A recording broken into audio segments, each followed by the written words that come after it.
Здравствуйте, дорогие друзья! Для кого-то сейчас будет новость, для кого-то, кто подписан на другие мои социальные сети, уже в курсе. Но у меня появилась собака. Видите, сыт. Я еще в других, в Телеграме обещала рассказать историю появления, потому что кто-то следит каждый день, кто-то не каждый день, и не все поняли вообще, что произошло, с чего вдруг у меня собака, как бы, учитывая, что я больше по кошкам, и собаки у меня уже есть, и я вообще всегда говорила, что, как-то домой я собаку не хочу. То есть у меня были мелкие собаки в свое время, крупные всегда жили на улице, но тут появилось вот это чудо, который сейчас живет со мной и с Алисой прям в доме.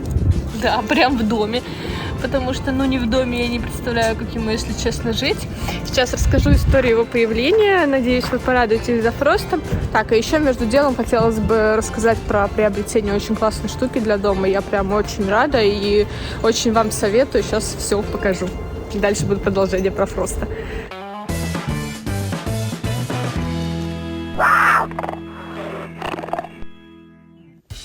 Забрала своего очередного помощника в дом. Еще один пылесос, но уже на второй этаж. Кто живет в квартирах, не поймут, скажете, жиру беситесь и так далее. Но кто живет в двухэтажных домах, реально поймут, что намного удобнее иметь разные приборы. Не таскать с первого на второй этаж, а когда на каждом этаже своя техника. Я так конкретно в спальню беру и в комнату, где как бы периодически котята, потому что он еще и с обеззараживателем. Извечная тема котики и коробки. Это еще был защитную запаковку, то, что почтой отправляли мне. Вот так, красивая коробочка, беленькая. Red Road. V17. Мы долго выбирала. Но я исключительно люблю беспроводную технику. Я не люблю все это дело переключать, переделывать. Поэтому я смотрелась только беспроводной. Такой один хвост торчит. Боже, как я люблю распаковывать новую технику. Так все красиво, всегда сложно. Как вот тут умеют же люди складывать. Тут куча всяких щеточек. Всего тут много-много-много-много. Вы только посмотрите, тут двойная щетка. То есть прям вот раз. Вот прям внизу раз щетка. И два наверху. Вообще. Ничто не останется на полу лишнего. В общем, я попользовалась несколько дней, и это просто какой-то восторг. Во-первых, один из главных моих восторгов — это то, что они наконец продумали вот эту подставку. В смысле, не они наконец, а то, что здесь оно продумано. Потому что у меня на другом пылесосе вот эти все части дополнительные, которые, в принципе, ты часто используешь, они у меня вечно где-то лежат, но не около самого пылесоса, потому что там некуда их ставить. Здесь абсолютно все вставлено. Это пылесос Red Road V17. Здесь два еще нейрофильтра. В общем, сам он здесь может заряжаться. Оп, неудачно взяла. Его и здесь можно заряжать, и сверху здесь можно поставить. В общем, по-разному. Плюс, как я уже говорила, когда я его распаковывала, обратила внимание, здесь две щетки.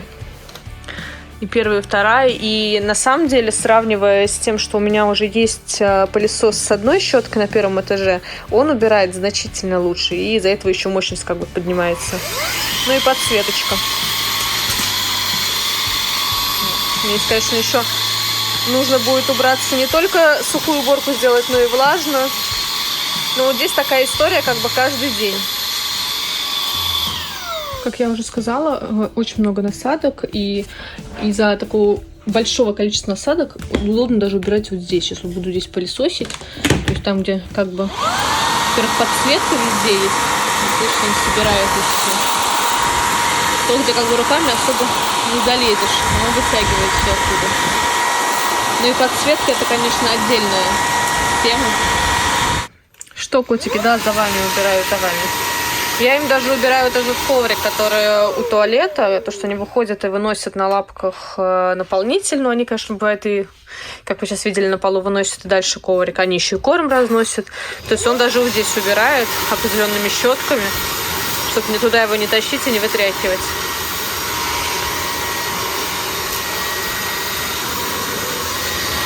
Так не страшно? Интересно, да? Светится. Главный наблюдатель. Мне кажется, всех котов прикольнула именно подсветка. В общем, я, если честно, от пылесоса в восторге. Напоминаю, что это Red Road V17. Я его взяла для 2-го этажа. Ну, мне прям очень удобно, мне его тут не хватало. И цена полностью соответствует качеству, тому, что заявлено. Я обязательно ссылку вам оставлю. Переходите, посмотрите. Очень классно. Очень классно вписался в дом. Любой дизайн вообще впишется. И самое главное, что мне очень быстро его доставили. Я не люблю ждать. Вот. Но я думаю, кто реально имеет либо большие помещения, либо несколько домов, у меня действительно в каждом доме есть пылесос, чтобы его не таскать. Это, во-первых, это пример, знаете, как правило уборки есть, когда вы убираете из дома, у вас должно быть несколько тряпок, и каждая там тряпка для каждого этажа, для каждого помещения. Вот у меня то же самое еще и с пылесосами. Я стараюсь не таскать их никуда, а пользоваться в каждом помещении, ну, как бы даже на этаже разными, потому что это в первую очередь и безопасность, ничего не перетащить, не передать на поверхностях. И то, что забыла показать, это то, что у него несколько режимов. Это медиум, я чаще всего на нем его использую. Есть турбо, это самый мощный, но мне вот прям, чтобы чего-то такого не пригождался он еще ни разу. Если вот когда корм собираю много, тогда да, и эко-режим. В принципе, на эко-режиме он тоже прекрасно все собирает. Особенно кошачьего туалета вполне хватает. И еще сразу хотелось бы сказать... Его зовут Фрост, да. Хотела бы сказать один момент, очень важный момент. Пожалуйста, постарайтесь к этой истории отнестись без осуждения. Не надо никого судить, тем более других людей, те ситуации, в которые они попадают. И вообще, кого по жизни старайтесь никого не судить. Вот, поэтому я очень попрошу не писать злостных комментариев, осуждать его бывших владельцев, как-то негативно про них говорить. Вот, попрошу, если у вас есть такое желание, оставить это там при себе, можете на листочке написать или где-то там. Потому что люди смотрят мои каналы, и это как бы тоже крайне неприятно. Они и так очень переживают. Фрост. Ну что, начнем про тебя историю? Ты пес. Ты такой сладкий, голубоглазый пес. Ой. Но у меня слабость на голубоглазых. Не могла я его не забрать. Ушастик. Начнем, пожалуй, с того, что Фроста я знаю с его маленького детства. Это примерно ему было, его вот когда хозяева его бывшие забирали, собственно, я им помогала его забирать, но у них, по-моему, даже машины не было, я ездила за Фростом, помогала его забирать. Вот. Но знала я его примерно до года, а потом, так сложились жизненные обстоятельства, что с этими людьми мы просто прекратили общаться, так получилось, там жизненные пути разошлись, еще что-то. Мы не ругались, ничего, были в хороших отношениях, просто перестали общаться. Вот, и, то есть, вот до этого времени мы, бывало, коротко переписывались, узнавали там друг у друга, как дела, все живы-здоровы, и, не более того. Вот. И когда началась вся эта ситуация, собственно, у нас в стране, я предполагала, уже говорила, что какие-то животные, возможно, у меня появятся, которых я не предполагала заводить. Но я думала, это будет что-то из диких животных, типа там еноты, какие-то кошки, потому что люди спешно покидают страну, и не все готовы и могут забрать своих животных с собой. Вот. И Фрост попал в такую ситуацию, что мне написала хозяйка его, что она уже не знает, к кому обратиться, потому что у нее не получается пристроить Фроста. Фрост как бы не единственная у них собака. У них 3 собаки, лабрадор. Вот Фрост — это корги-кардиган. Просто очень толстый корги-кардиган. Лабрадор, Фрост и французский бульдог. И также у них 3 кота. Один мейн-кун, второй, по-моему, Корниш Рекс или Бомбина, не помню уже, я не застала, когда они заводили еще одного кота, Сфинкс, Мейн-кун и еще какой-то кот. Вот, и получилось так, что людям необходимо покинуть страну, и они переезжают жить навсегда в другое место. Это связано, по большей части, еще с их работой, вот, что они не могут продолжать здесь работать. И получилось так, что квартиру, которую они там нашли для съема, разрешают взять только 1 собаку и 2 котов. Кстати, это тоже не самый такой плохой вариант, потому что действительно очень сложно, я думаю, найти квартиру, в которую возьмут с животными. Скорее, у меня была ситуация, когда мне разрешили с Пумой заехать, это скорее как исключение, потому что изначально у нас тоже были договоренности только на 2 котов. но мне просто повезло.